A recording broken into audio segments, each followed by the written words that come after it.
নমস্কার, আমি শ্রী সুমন। আজকের আরেকটা টিপস। 500 টাকার নোট হোক বা 50 টাকার নোট, 100 টাকা হোক বা 200 টাকা, আপনার সামর্থ্য অনুযায়ী যে কোনো একটা নোট নিন। যদি ডাবল জিরো হয়, কাজটা একটু ভালো হতে পারে।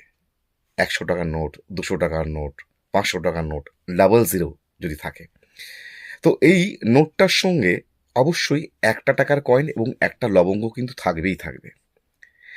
এমন একটা হলুদ সুতো দিয়ে বাঁধুন এই নোট এবং কয়েন এবং লবঙ্গ সমেত। হলুদ সুতোটা যেন একটু টেকসই হয় এবং কালার যেন থাকে।